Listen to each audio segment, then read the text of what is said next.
If you had $500 to spend at a coin shop, what would you buy? This here is the latest purchase from my local coin shop, and I'll go a little bit over the pieces that I bought and the reason why I bought them and how I go about finding good deals. So this is an awesome Hoffman and Hoffman vintage round. It's a 1981 piece. My coin shop had it for generic pricing, so I added this one to my bag. And that's something that I look for when I go to coin shops. Figure out how they're structured, what types of coins they sell, and the prices that they have for them. This here's another example. These have become more vintage kind of, with a premium rounds. This is a prospector round. It's a 1984 in particular. These have the big E in the back, which is a variation. There's some that have an eagle, some that have an E. It seems like the ones with the E have more of a demand and a search. He had both varieties, and I went for the ones with the big E. I was able to get that 1984. I got this 1982 as well. Very good condition. My coin shop dealer was selling these for generic pricing, which was just over 28. Again, it's still not the best deal, but with spot price dipping, I thought it would be a good time to visit my coin shop and see what they had. They also had another 1984, and I just couldn't pass these up. I picked up all the ones that had the E, big E in the back, so it was a total of four of them. I got an 84, 82, and this 83 as well. So I was glad to be able to find all 3 years. I believe these are all 3 years that were minted. And as the others, this one has the big E on this side. So something I look for is value when I go to coin shops and finding vintage or items with a premium at generic pricing, and that's what I went for.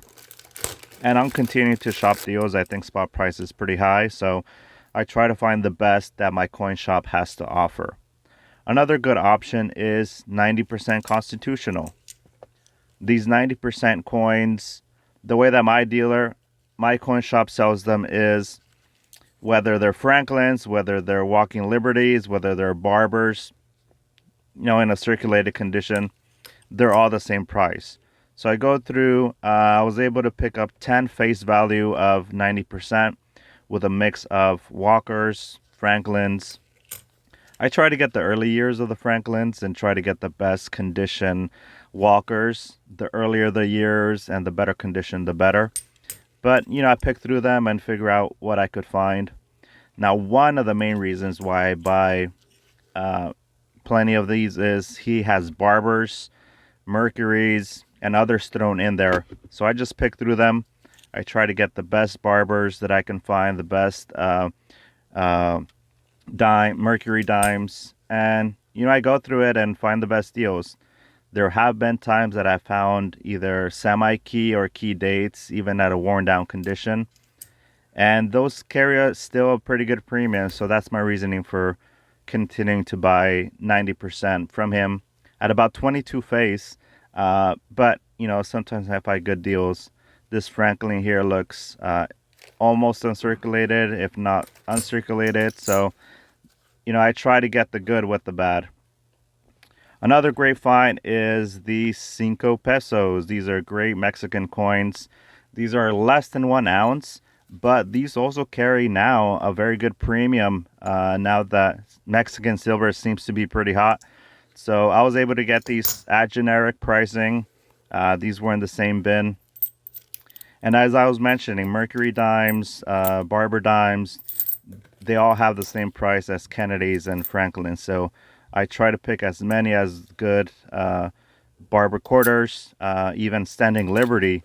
There was one there that I picked up. I'll show it to you soon.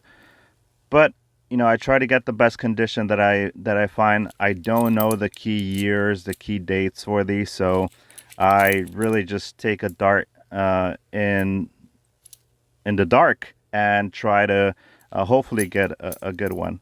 There have been times when I've been able to buy a Barber quarter, for example, for $5 or $6, and they turn out to be a $100+ coin. So That's my gamble. That's my play with the 90%. And again, it may be different at your shop. This is the way that I play. This is the way that I shop at my coin shop. So 10% of, $10 of face value, 90%. They also had some of these un pesos. And again, these were generic pricing. These were the best condition coins that they had. And if I were to turn around and sell these either privately on eBay, I'd be in the money. I'd be in the green for these. So this is the reason why I picked up these un pesos. They're a great price. I believe it was around $12 a piece. And in a good condition, these could sell 25 upwards. And this, last but not least, is an A Rallis 1893. And initially, I thought this was cleaned. It seemed bright, and I didn't care. He was selling it for generic pricing, so $28 as well. After looking at other comparables, it seems like these have a shiny